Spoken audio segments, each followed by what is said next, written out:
Hare Krishna, welcome to Gita study session.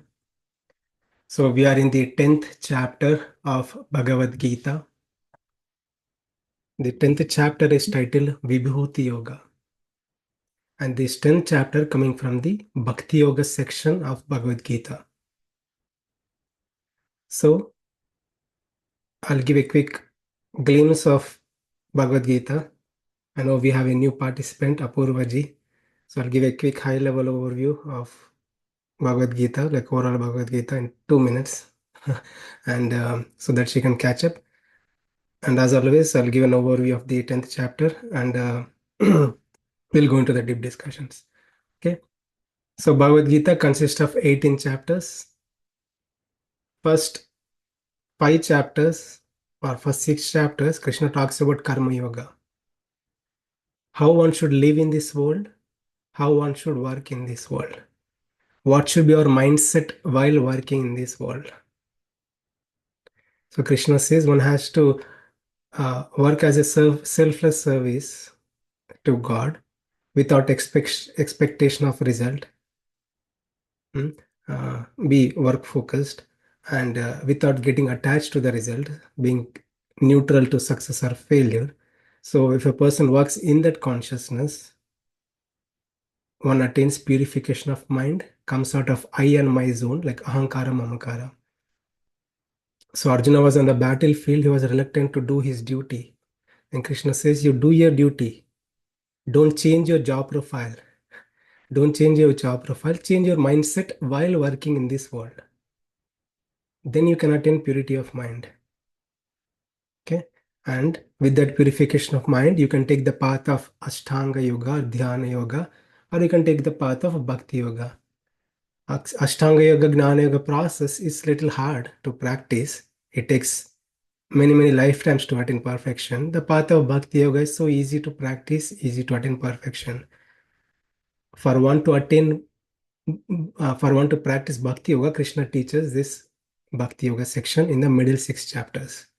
Bhakti means love, a natural emotion we all have. We love things, we love our phone, we love our family members, we love many things. It's a natural emotion we have. But the same love, when it is shown towards the God, is bhakti, and the practice, when it intensifies, is called bhakti yoga. So one can take bhakti yoga as a means to attain Bhagavan, God. Just like if I need to go to the St. Louis Arch to see the arch, I can walk and go. I can go in a car, right? I can go in a flight, right? If I walk and go, it takes so much time. If I go in a car, I need to drive and do and so. If I take a flight, it's easy. Within minutes, I can go, right? I'm just taking an example. There are different paths we can go, different routes we can take. Some routes are hard, some routes are easy. So Bhakti Yoga process is an easy process. Krishna himself says. Hmm? It's a means, it's an easy means one can take to attain the Supreme Lord. Okay, that is developing love towards the Lord. So the love towards the Lord will not or may not naturally manifest. Some devotees are naturally born with the love towards the God, some may not. So Krishna teaches about everything about himself that instills bhakti towards the God. Okay, that is a subject matter in middle 6 chapters. Okay, so we'll see. Yeah, last 6 chapters, Krishna goes detail about all the previous subject matters discussed. All technical subject matters are dealt in the 13 to 18 towards the end. Okay, so this chapter we are in, it is Vibhuti Yoga. It is chapter Vibhuti Yoga. Vibhuti means opulence, something which is opulent, something which is great, something which is special, a skill, right? We see in a thing, or we see some special skills in a person, like mathematical skills or intellectual skills or commanding skills or leading skills, right? All these skills, these are all vibhutis. This is called vibhutis, like Krishna's energies. Hmm? So soul in this world, we can see in this, see this relation here. The soul in this world, being in this material world, hmm, looks and perceives many attractive things in this world. Attractive car, attractive vacation spot, or many attractive things in this world, and get attracted to things thinking like that is the life and soul. But Krishna is saying those things are also attractive because of Krishna. If anything is attractive, it is because of Krishna. If the gold is attractive because of Krishna, if a person has good intellectual skills, it is because of Krishna, Krishna's energies. Simple. But we in this world, either when we see someone with highly intellectual skills, either we are envious of the person or we develop desires to get those things, right? So the takeaway message from this chapter is how to see God in everyone and everything. How to see God in everyone, everything. When we see something attractive, we can relate to Krishna, connect to Krishna, and say, Krishna, it is glorious because of you. If a person has highly intellectual skills, it is because of you, Krishna. Mhm. If my this gold is so jewelry is so shiny, it is because of your presence in it, Krishna. Right? So that is a mindset we want to have. That is what Krishna is teaching. That is a takeaway message. That is we can put in practice. Okay. So by such relating everything to Krishna, we develop love towards the Krishna. Right? Connecting everything to Krishna. Okay. So again, quick overview. We covered up to 18 verses. I see Shiva also. Welcome, Shiva. So I'll give you context here. I know you have missed few. So Yeah. today we're gonna read from 10 to 19 to 42 verses 19 to 42. But I'll give an overview of this 10th chapter as always. You can catch up. In the ninth chapter, in the seventh, eighth, ninth chapter, Krishna is talking about himself. He's the source of creation, and one has to remember Krishna at the time of death. It is very important. Hmm? How to remember Krishna at the time of death? Remembering Krishna throughout the life. When we remember God throughout the life, it is easy to remember God at the time of death. Krishna covers us in 8th chapter. In ninth chapter, Krishna gives more details about himself and the practices, more simple and easy practices to develop love towards him. Offering a fruit to the God, offering a flower to the God, doing whatever the activities we do, we can do for the pleasure of the God. Doing all such activities, we can develop love towards the God. And towards the end of ninth chapter, Krishna says, Manmana bhava madbhakto madhyajimam namaskuru mame vaishyas yukteva atmanamat paranaha. Always think about me, always meditate on me, you will come to me. Guaranteed, guaranteed you'll come to me, no doubt about it, says Krishna. Okay, so for one to always think about the Krishna, one has to know everything about Krishna. Then Krishna teaches this glorious chapter of Vibhuti Yoga. Krishna says, Arjuna did not ask question here. Krishna himself is giving this knowledge. He says, Arjuna, I'm gonna give you the most wonderful knowledge. You will be really amazed. You will be really amazed knowing about me, how great I am, says Krishna. Hmm? I'm telling you because you're Priyamayanaya. Yeah, you're so dear to me. Yes, I like you so much. You're so dear to me. And for your ultimate benefit, I'm revealing ultimate secrets to you. I'm revealing ultimate secrets to you. Huh? And Krishna also says, Arjuna, no one can clearly understand me. Not even great sages or demigods. No one can clearly understand me. It's hard for anyone to fully understand me. Huh? But if a person has some knowledge about me, can understand me, hmm, he will be freed. He'll be freed from all sins. Then Krishna, after that, after saying that, Krishna from 4 to 6 starts talking about his vibhutis. Hmm. Krishna takes some qualities and emotions we already have, like intelligence. Krishna says it is him. Intelligence is him. How can we understand intelligence is God?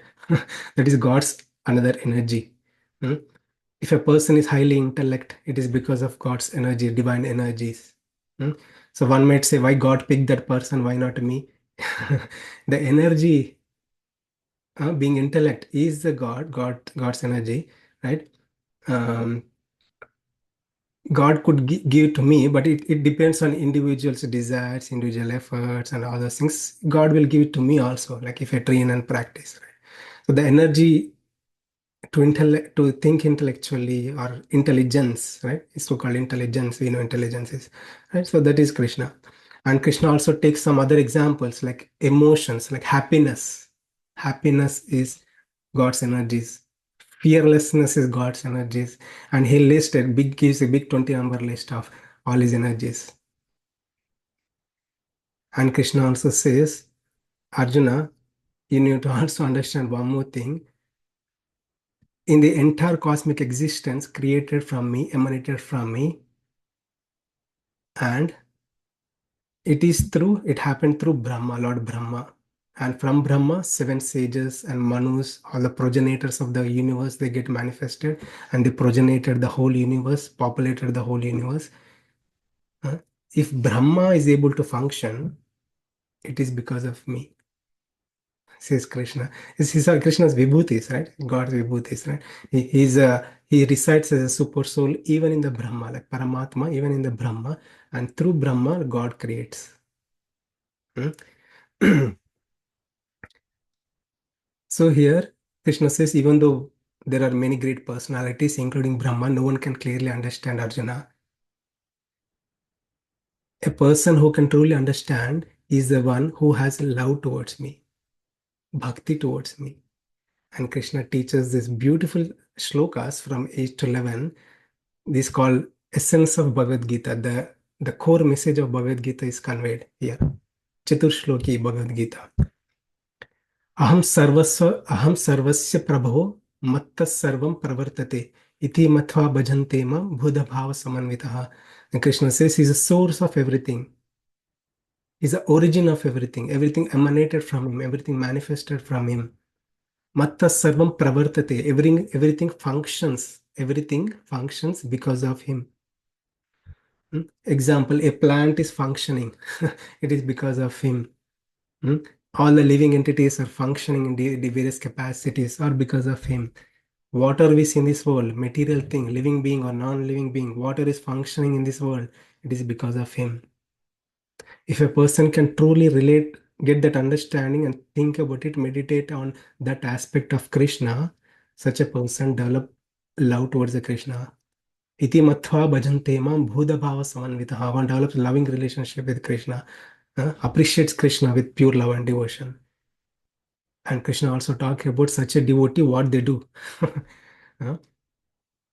Machita madgata prana bodhayanta parasparam katayantascha mam nityam tushyanti cha ramanti cha. So the devotees of the Lord who has clear understanding about the Lord, they always talk about the Lord. They always talk about the Lord. Chitta means thoughts.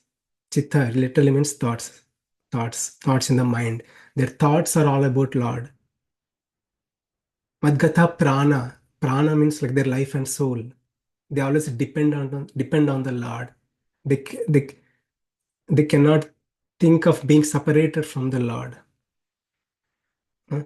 It's like one may say like physically being in the temple or chanting the holy name of the Lord, anything related to the God. They can't even think about separated from the Lord. Their life and existence is for the Lord, about the Lord.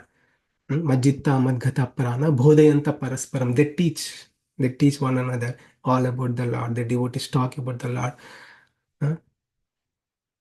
Katyantasya Mam Nityam. They always converse about each other. They converse about the God. They talk about the stories. They talk about the pastimes of the Lord, the devotees of the Lord. They always talk about the pastimes of the Lord, Ramayana, Mahabharata, or what Krishna did in Mahabharata, what Lord Rama did. In Bhagavatam, it's all about Krishna, what so many pastimes Krishna did. So when there is a meetup, there is a meetup, when the devotees meet, they all talk about the Lord, anything about the Lord, or Bhagavad Gita, Bhagavatam, anything in connection with the Lord, right?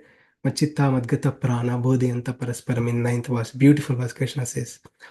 And what they do, what happens to them, they experience a great bliss and happiness. Tushyanti cha ramanti cha. Tushyanti means great satisfaction.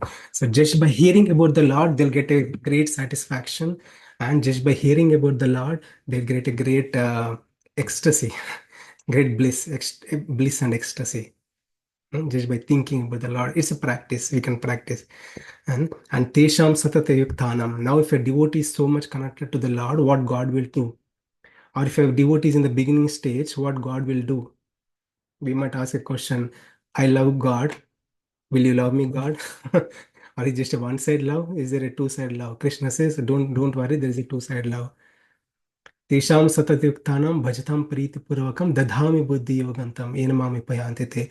Krishna says, if you are devoted to me, even if you are in the beginning stage, if you are devoted to me, if you practice thinking about me, meditating on me, I will give the right intelligence.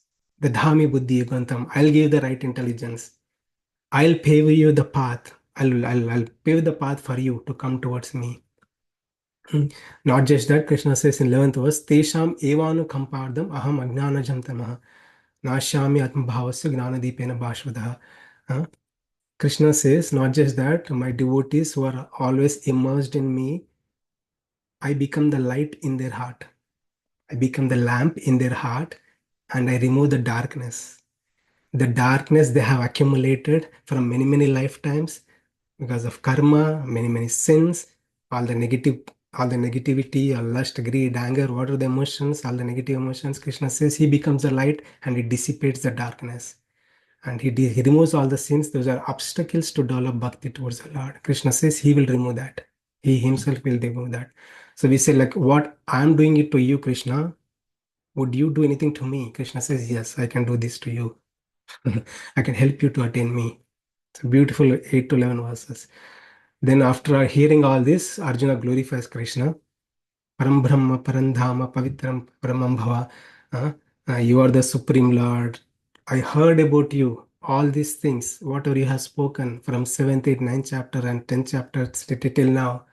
I heard everything from the great devotees like Narada, Asita, Devala, Vyasa. They all told you about you are so great and uh, everything functions because of you. Now you yourself are telling to me how fortunate I am. And now that I hear from you, I want to hear more from you. I want to hear more from you. If a person is sitting in front of us and telling about himself, I am so and so, I have so property, so and so rich, so and so money, I'm so much qualification, we'll get bored. We'll say like, hey, stop it, guy, dude. So stop it, guy. No, we can't hear anybody's glories just like that, but we can nicely hear God's glories. Hmm? God's glories, people have been remembering, talking about since ages, many ages, many yuga cycles. It is same. It is same. That's the glory and beauty of the God's glories. Now that's what Arjuna is saying. I want to hear more about you, Krishna. Tell me more. Tell me more. I want to know more about your vibhutis. Then Krishna says, there's so much I can tell, but I will tell you a few things. So what are those? We'll see from the verse 20 onwards. I'll ask someone to read. Text 20. My opulence is limitless. Aham Atma Gudakesha Sarva Bhutasya Stitaha Aham Adischa Madhyamcha Bhutanam Anta Evacha. I am the super soul, O Arjuna, seated in the hearts of all living entities. I am the beginning, the middle, and the end of all beings. Thank you, Babu. So Sure. from here on, all the beautiful verses will come. And here also Krishna is saying, he's starting his vibhutis. How much I can tell you, I'm limitless. And he's telling the first vibhuti and few vibhutis, the energies about himself like, from the God, right?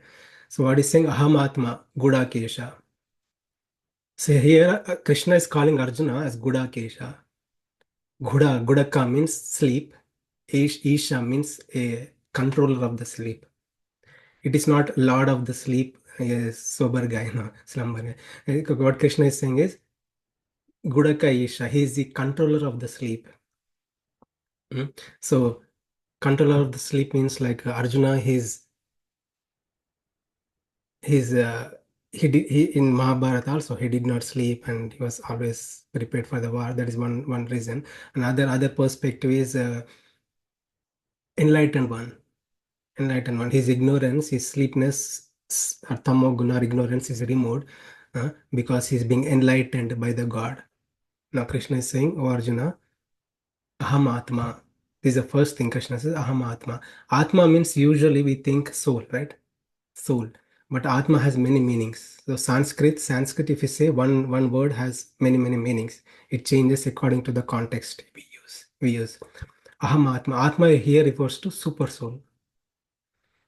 So Krishna is saying, Arjuna, understand, I am the super soul residing in the heart of everybody, all the living entities. All the living entities, in everyone, in non-living entity or living entity, I reside as Paramatma in everyone and everything. Super soul in everyone. Sarva, that's it. Krishna says, Sarva Bhutasya Sitaha. In all the living entities, Krishna especially said, in the heart of living entities, I reside. Sitaha, I reside in the heart of every living entities. And Krishna also saying that is one vibhuti. So Krishna explains this in detail in 13th chapter, what he will do. Krishna, if you're sitting in my heart, what you will do? In previous shloka we read, like in 8 to 11, he is the one who purifies us, and he is the one who directs us, he is the one who makes us function. And that is one thing. And other thing is, Krishna, he's saying he's a Aham Adisha Madhyam Sha. He's a source of everything. He's a beginning, he's a middle, he's an end of all living beings. All living beings. So whatever is created in this world, it is coming from him. And he is the one who is sustaining the one. He is the one who is maintaining the all living things. He resides as Paramatma and he maintains in the entire cosmic existence, which is in this earth globe is floating in the space. It is because of God's energy who is sustaining the entire cosmic existence, like big objects. Krishna is the one who is sustaining and everything. And he is the one who is making us function, making entire cosmic existence function. He is the one who is inside everything and outside everything. Okay, so that's why Lord is called Narayana. Narayana. He is the one who is inside everything, inside the heart of everyone and everything, and he's also outside of everyone and everything. So we cannot be inside and outside, right? If I say I can only be in this house, I can only be inside. I can't be outside. At any time, I can be either inside or outside. I can't be inside and outside. But Krishna is the one who is inside, outside, and everywhere. God is the one who resides as Paramatma in inside. God is the one who sustains the entire universe, and he also resides as in the Vaikuntha planets. In the spiritual world also he resides. His existence is everywhere. Existence is everywhere. And nothing can function without him. And he also saying, everything created by me, everything made it to function by me, and I am also the cause of destruction of all the living entities. Right? So that is his vibhutis. So if you see this picture, in the beginning of creation, the Supreme Lord, you can see we have learned this from in the 7th and 9th chapter also, but quick overview. In the beginning of creation, many universes get manifested, right?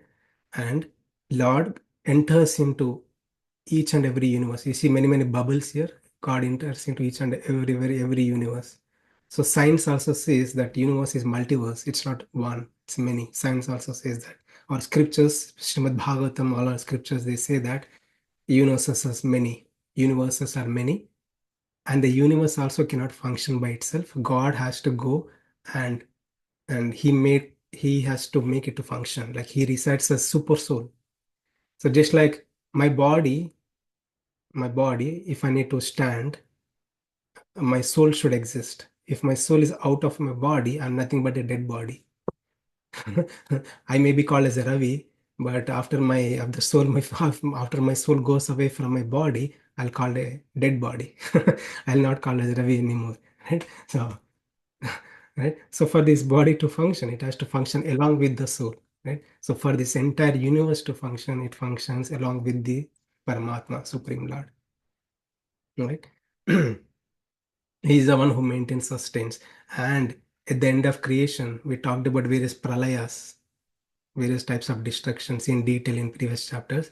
But even at the time of destruction, everything will be destroyed. Destroyed means it will not disappear, but it will change its state. right? It's like from the mud we'll make a pot. If you break the pot, it'll become mud again. Example, right? From the mud we'll make a pot. If you break the pot, it will become mud again, right? Water is created in this world, get two transformations, and again, at the time of destruction, it will go to unmanifest state and enters into the Supreme Lord. So this cycle continues. It's a cyclic process. It happens every 311 trillion years as per Bhagavatam. Okay, we covered this in many previous sessions.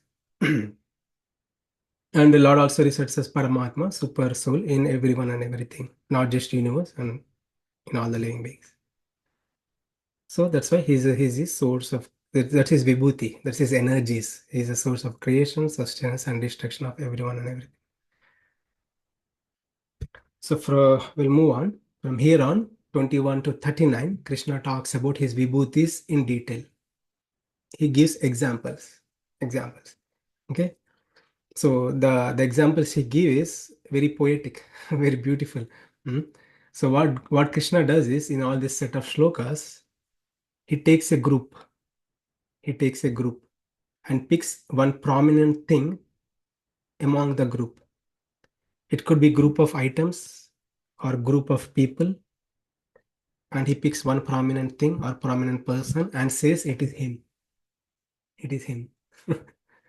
So how to understand this? Hmm? So we'll set our mindset. We'll get ready to understand this set of verses, right? So when God says it is him, what Krishna is saying, it is him because it is he's present in them, but the thing is not God. Example, Krishna says, out of all water bodies, I am ocean. Krishna says this, of all water bodies, I am ocean. That means is God an ocean? We have to go and worship the ocean. So, not just that, of all the things, ocean, of all the water bodies, ocean is like the huge water body and prominent water body, right? So that's why Krishna picks one prominent thing and he says it is him. So the understanding here is when he say it is him, we should not take in a literal sense that is God is this. Okay, but the thing is the real understanding is we should see as the thing or a person is glorious because of God, right? The ocean is glorious because of God. Krishna says of all the demigods I'm Indra. Of all the demigods I'm Indra. That means is Krishna Indra? No. Is Krishna's energy flowing through Indra? Is Krishna glorious because of Indra? Is Krishna also present in Indra? Yes, yes, yes. All these things, yes. Krishna presents as super soul in Indra. He is the one who makes Indra like glorious, right? Indratvam, Indra's abilities, because of him. Okay. I'll give an example you can clearly understand here. Another example. We take a bulb. In my room, there is a bulb. Okay. There is a bulb. And the bulb is glowing. What is the cause for the bulb to glow? Electricity. When the electricity is flowing through the bulb is glowing. Hmm? So when there is a power outage, it happens sometime in this country also. When there is a hurricane, there is a huge outage, long outages. But when there's a power outage, what we'll say, like we'll say power outage. When the bulb turns off in my room, when the bulb turns off, what will I say? But I don't say nobody says bulb is off. We'll say like power is off. Power is off, right? It's power outage. Power is off. So with this example, we can understand it is because of this energy, electricity, bulb is glowing. Bulb is going because of electricity. So we are trying to relate um, electricity is there, right? Electricity is present in the bulb, right? And bulb is there, it is because of electricity. Bulb is there because of electricity. Right? So Krishna is using the same analogy here that when he says, just as like electricity is flowing through the bulb, Krishna's energy is flowing through everyone and everything, and that is why Krishna is saying him. He is relating everything to him. Okay. So the reason why Krishna is speaking all these things is for us to know and see God in everyone and everything. That's why we have been told by our parents, many one, right? So God is present in everyone, everything. That is true. Sarvam Kalvedam Brahman. Right? So Lord Brahma, Krishna is present in everyone and everything. Right? So we'll see examples. Krishna himself has given many, many examples. So we'll go one by one and see.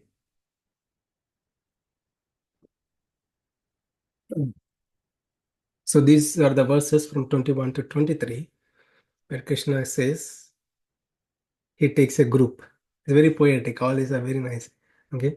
He takes a group and he says he picks one among the group. He picks one among the group and Krishna says it is him. It is him.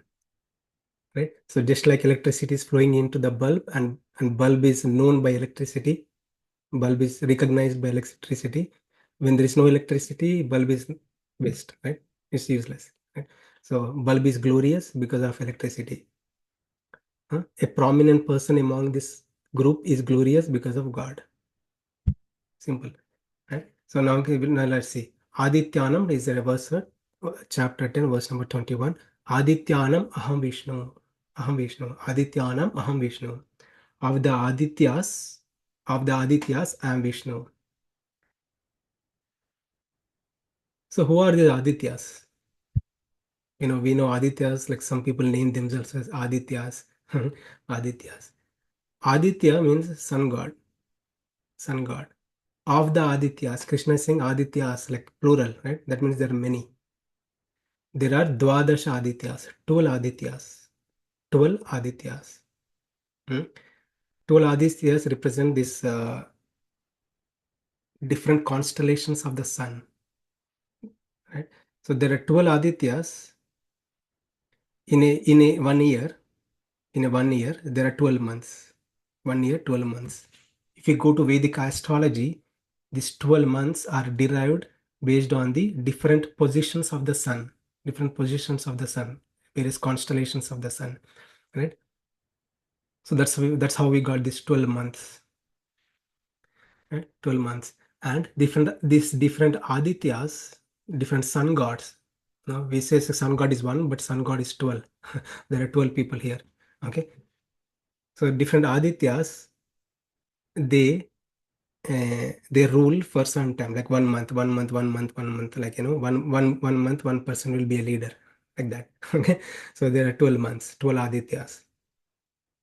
So one of the Aditya, there are the names also given in all the scriptures, are the names of Adityas also given. And more importantly, that is also a post. One should not think like that person will be eternal or that the demigod celestial being will be eternal forever. No. So that is a post. It's like a job profile. You or I, maybe we'll also do that job, I guess. We don't know. But so they're also like living entities like anyone. Mm. And they are the predominant deities of this sun. Right? We can say 12 sun gods, in simple, 12 sun gods. And out of the one, the prominent one, the last one, 12th one is Vishnu. So Vishnu, when Krishna says Vishnu, it is not literally God himself, but one of the Aditya, the 12th person, has the name Vishnu. Right? So my name is Ravi. Ravi also means sun. I'm not sun god, okay, but I took the name sun. Right? Similarly, where the Aditya has a name of Vishnu, it doesn't mean he's Vishnu, but he has this Vishnu's power. Like he's superior. He's superior compared to all other 12 people. He's superior all other to 12 people. Right? So this 12th Aditya, 12th sun, it is said that it will be like during the November and December time frame. During the November and December time frame, this is the sun who takes over, who man who will be the who rules, okay? Who leads or who rules, right? So that will the person like that. Every month, these Adityas will change. Adityas will change, and one person will rule, right? So during it said like during the November and December time frame that sun and entire atmosphere is so nice and serene and good. So that's why that's another reason. Another reason is like the person Aditya, the sun god, whose name is Vishnu, is also powerful, right? So that's why. So Krishna choose one prominent person, and it is says it is him. One should not think the god is that Aditya demigod. No, but God resides as Paramatma within him, and because of God energies, this Aditya is glorious. This the Aditya whose name is Vishnu is glorious because of Krishna's energies. That is understand. Same context, like Krishna gives various examples, the context is same. Okay. Now Krishna gives another example. Jyotisham Jyotisham Ravir Amshaman. Jyotisham Ravir Amshaman. Of lights I am the radiant sun. Our radiant sun. So we see the lights means luminous things, right? There are many luminous things. My phone has some light. It is because of electricity. It captured some energy, and there is a light in my phone. There is a light in my laptop. There is a light in the tube light or bulb. These are all luminous things. There is a now when I came to US, I went to this Menard store. Menard store. If you go to that store, there are different varieties of light. I was literally amazed seeing the lights, like hundreds of lights at the same time. Many lights in the same time. They shine. I don't know how much electricity bill they will catch, but so many lights are lit at the same time. So there could be many luminous things, shiny things, and out of all luminous things, out of all lights, Krishna saying he's a sun because sun is the one which is ultimately superiorly luminous. We all know. We can't even see the sun eye to eye, even the sun is really far away, but we can't even see it. Sun is literally luminous and light. Krishna says it is because of him. I am the radiant sun. So we'll apply the same context when God says his sun. It doesn't mean God himself is sun, but God's energy flowing through the sun. God resides as Paramatma within the sun, and the sun is glorious because of God. Sun is glorious because of God. Now, when we see the sun every day, of course, we all see the sun every day, right? So that's also an opportunity to think about the Lord, to think about the God. This is a beautiful point. This is an important point. Learning this vibhutis is to connect everything to the God. Now, next time when we see the sun, I see the moon from my window, but next time when I see the sun, we can say, Krishna, it is because of you. Because of you, the sun is glorious. So one can have that remembrance. Okay. Now, next thing, now Krishna takes another category. So this category is Marichir Marutham Asmi. Marichir Marutham Asmi. So of Maruts, I am Marichi. Who are these Maruts? So these Maruts, just like Adityas, they are celestial beings of solar or sun, right? Related to sun, solar constellation, sun. Right? So these Maruts are related to wind. Like there is a wind, airflow wind, right? So there are 49 such Maruts. 49. We know like wind is only one, but there are different types of wind. There is a cool breeze. There is a cool breeze, nice breeze. There is a heat breeze, and there is we don't say breeze, but it's a heat waves, right? And there is a storm wind, which takes away everything, right? So like that, there are scriptures say there are 49 varieties of winds, and Krishna used this. I am Marichi. Marichi. That means they are celestial beings. Krishna is saying celestial beings, but Krishna picks this person because this person represents this wind represents it is a beautiful breeze, cool breeze. Sometimes we walk in the outside, certain times like during fall time or spring time, like we experience a real cool breeze, right? We feel really good, right? So those kind of airs. When we feel good, that is also an opportunity to think about the Lord. That is also an opportunity. Krishna, it's because of you, you are glorious. The cool breeze, nice breeze is glorious because of Krishna. Hmm. Yeah, Krishna gave this example of moon. Nakshatranam aham shashi. Nakshatranam aham shashi. Among the stars, I am moon. This is another example Krishna gave. Among the stars. We see, maybe, I know nobody is like nowadays, everybody is inside the home. In previous ages, people used to like live close to the environment. They used to see the sun, moon, and everything.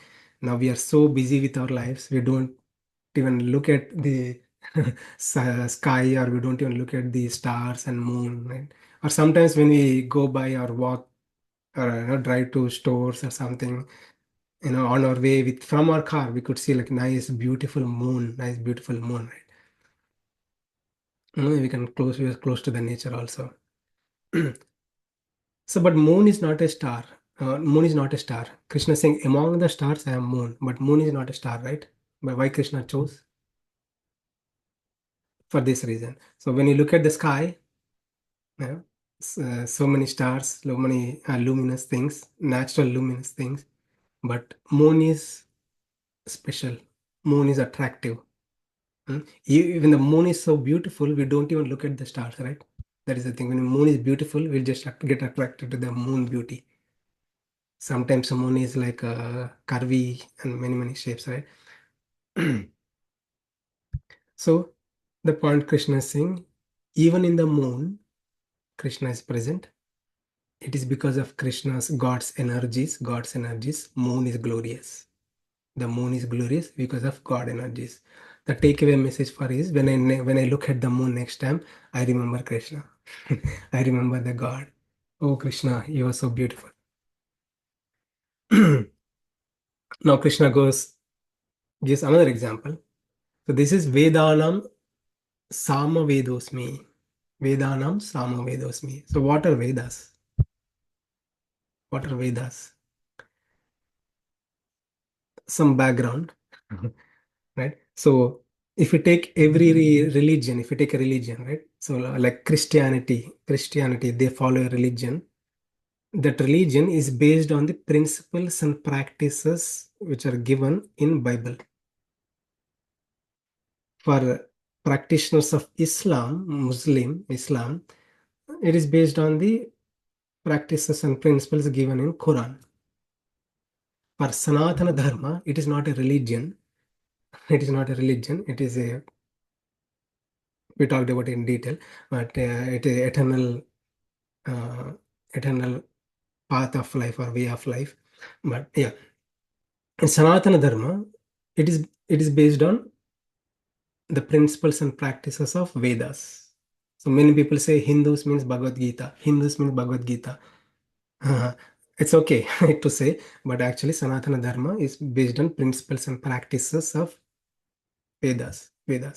So what is Vedas? Vedas has many things. Hmm. Vedas has knowledge about like from the it has knowledge about intercosmic creation. It has knowledge about um, individuals. Individuals. Like, there is a Karma Kanda section of Vedas, Gnana Kanda, Upasana Kanda section of Vedas. Right? It's a complete knowledge for a living being to live in this world. For me to live in this world, if I need to fulfill some desires, whom I need to approach, what are the ways I can fulfill my desires. I need a child, I need money, you know. So for all these things, there are some process and procedures are given. Uh, one can do some yajna, some puja, then one can get the child, one can get the money. So various things. These are all part of karma kanda section. If a person wants to learn the military science, you want to learn the military science like fighting with knife or arrow, bow and arrow. Those are also given in the Vedas. Those are also in the Vedanga. They're also part of the Vedas. Those details are also part of Vedas. They're also Vedic knowledge. These are all Vedic knowledge. If a person wants, if you see the temples in India, right? So there are many beautiful temples with many architectures. Recently, Ayodhya temple has been built with the architecture, right? So that all these architectures is all coming from Vedic knowledge, all Vedic knowledge. So Vedic knowledge is so detailed, so many things into it. Okay, and Natya Shastra. If a person want to learn these skills of Natya, Nritya, dancing, right? So it's all coming from the Vedas. And the Vedas um, also has this Gnana Kanda. Bhagavad Gita is coming from the Gnana Kanda section. If a person want to work on liberation, he wants to know about himself, why he is suffering, what is the cause, he want to attain liberation, moksha. All these details are coming from the Gnana Kanda section of Vedas. It's a different school, a different book, right? So Krishna extracted the essence of all these things and given to us in a 700 shlokas from the Gnana Kanda section of Vedas. Okay, it's all about Vedas and Vedic knowledge. So let's come back here. So Vedanam Sama Vedasmi. Krishna is saying, of all these Vedas, there's so much knowledge here. I'm Sama Veda. Okay, so we can see in detail here. Primarily, people know these four Vedas: Rig Veda, Yajur Veda, Sama Veda, Atharvana Veda. Rig Veda, Yajur Veda, Sama Veda, Atharvana Veda. It was all one before, but Veda Vyasa has separated it out in four books. It was all one book. He's written four books. Okay, so based on some mantras in Rig Veda, the mantra starts with the Rig mantras. All the Rig mantras he categorized, grouped into one. The Yajur mantras he categorized, grouped into one. The Sama mantras. Rig mantras are like poetic, and Yajur mantras are like proses. And Sama mantras is like a song format. It's not a poem. It's not a prose. It's a song. Okay. So song is very beautiful, right? So pleasing to hear. Like so, if a person sings very nicely, it's so beautiful to hear. Poems are like okay, but songs like really good. Right? We feel really good. So the Vedas in the form of a song, Krishna is saying it is Sama Veda, which is in the form of a song, right? Krishna is saying he is a Sama Veda, which is prominent. Okay. So Sama Veda also means like a song format, like one can, if you go to temple, ISKCON temple or any temple, we sing the glories of the God by singing Hare Krishna Maha Mantra and many songs about the Lord, right? So that's the other reason. Okay, so we have 7 minutes. Now we go to 22nd verse. Here Krishna is taking another group. Okay, so this group is different here. So Devanam Asmi Vasavaha. There are many demigods in this world. I know we say like life exists only on Earth planet. Science says life exists only on Earth planet, but our scripture says life exists in all other planets. There are 14 planetary systems. Life exists in everywhere. There are many beings everywhere. Okay, these demigods are in the heavenly planet, heavenly realms. It is said that there are 33 crore demigods. 33 crore demigods. They are the in charge of various cosmic thing related things. They deal with that. But out of those, there is a king. Is a king, a superior person, that is Indra. Krishna called him as Vasavaha. Vasava means like a wealthy person, right? Who is that person? All wealthy, who has all the leadership qualities. That is Lord Indra. He's a king of all the demigods. So when Krishna says it is Indra, I am Indra, he's saying, right? Devanam Asmi Vasavaha, I am that Indra. Again, we'll apply the context, it becomes clear. The context here is when God says he's Indra, that means literally it is not Indra, but God energy is flowing through Indra. God also resides as Paramatma, super soul within Indra, just like electricity is within the light, within the bulb also, right? Electricity is in the bulb. So just like that, Lord resides as Paramatma within Indra. It is because of Lord's energies. This Indra is great. Indratvam is because of the Lord Krishna, right? His energies. Right? So Indra has the good commanding and leadership skills. It is because of Krishna only. Krishna, who is the one who is supplying it, right? And other important thing is, if you see Vedas in scriptures, people do many pujas to Indra, Lord Indra. That's all good, right? So the real intent of doing Indra is like, when I do puja to Indra, the idea is to see the Supreme Lord Vishnu is also present as Paramatma within Indra. So next time when I do homas or pujas to Indra, I say, Krishna, I'm offering to you, I'm doing to you. And end of that, it goes to Krishna only. Bhoktaram Ignatapasam Sarvaloka Maheshwaram. Krishna himself says it. Okay, now other category. So it's very poetic, very detailed, many things Krishna is covering. It goes on until 39 verse number 39. Okay, many things to learn here. So Indranam Manaschasmi. Indriyanam Manaschasmi. Indriya means like senses. We have sense of vision. With the sense of vision, we can see the things. We have sense of hearing. We can listen and understand.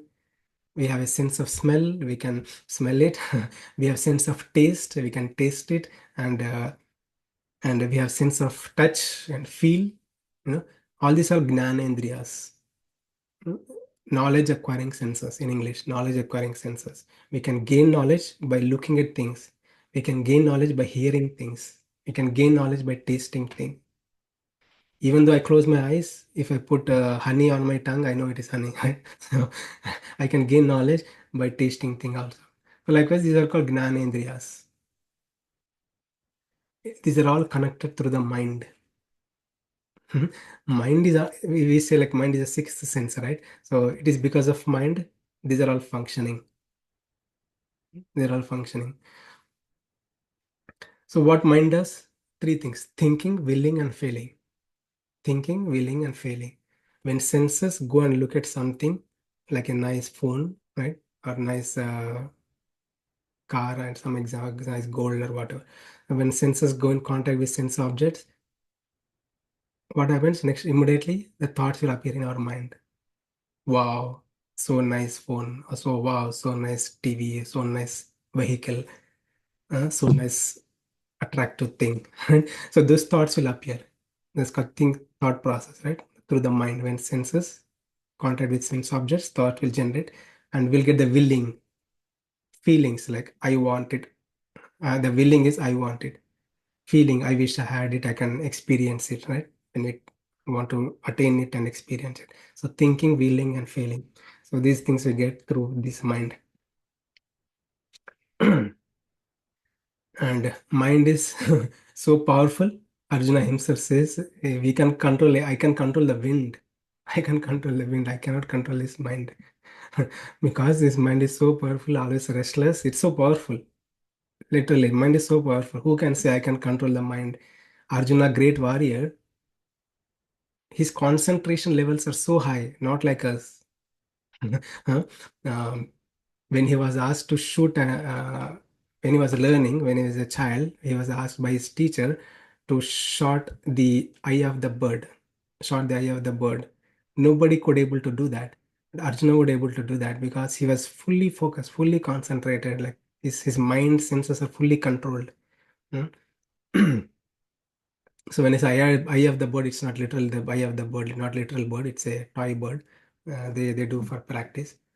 But anyway, so Arjuna, who has a good control of mind and senses, he himself did tapasya. He pleased Lord Shiva. He got many weapons. Such a great person. He says, I cannot control mind. So such is the nature of the mind. Always flickering, always makes us restless. Right. So how to control this mind? Yoga, by doing yoga, practice of breathing exercise, or regulative exercise, regulative food, good food, sattvic ahar, meditation practices, yoga practice, these all will help. And most importantly, bhakti, devotion, and chanting the holy name of the Lord, Hare Krishna, Krishna Krishna, Hare Hare, Hare Ram, Ram Hare Hare, chanting the holy name of the Lord will bring the God in our mind. Everything is automatically controlled. It's a practice. So we are at 7:31. I'll complete this verse and we'll end the session. So Krishna also takes one more category. So Krishna takes mind category because it is mind is unique and different and special out of all these senses. Mind is powerful, right? So that's why Krishna picked this category. Again, Krishna is not the mind, but Krishna is big. Mind is functioning because of Krishna's energies. That is the context. Okay, Bhutanam Asmi Chaitanya. Of all the living beings, there are many living beings on the in the ocean, on the earth planet, or many planets. There are many living beings. Krishna is saying, I'm the living force, Chaitana, the consciousness. So because of our soul present in our body, the consciousness is spread throughout our body, right? So when there is no consciousness, like this body cannot function, we cannot experience anything. These indriyas, the so-called sense of vision, sense of smelling, nothing works when there is no consciousness. So the living being is known by its consciousness. Otherwise, they're all dead bodies, right? We're all dead bodies if there is no consciousness. Uh, Krishna picked that category. At the same time, the context will apply. The living, the consciousness is not God. Consciousness is energy of the God. Consciousness, energy of the God. Okay, so let's stop here. Hare Krishna. So we'll continue. Krishna goes on until verse number 39. Krishna talks about many things. So as we go through, we'll learn many things. Okay, I'll stop here. If you have any questions, thoughts, or sharings, we can take now. Thank you all very much. Hare Krishna.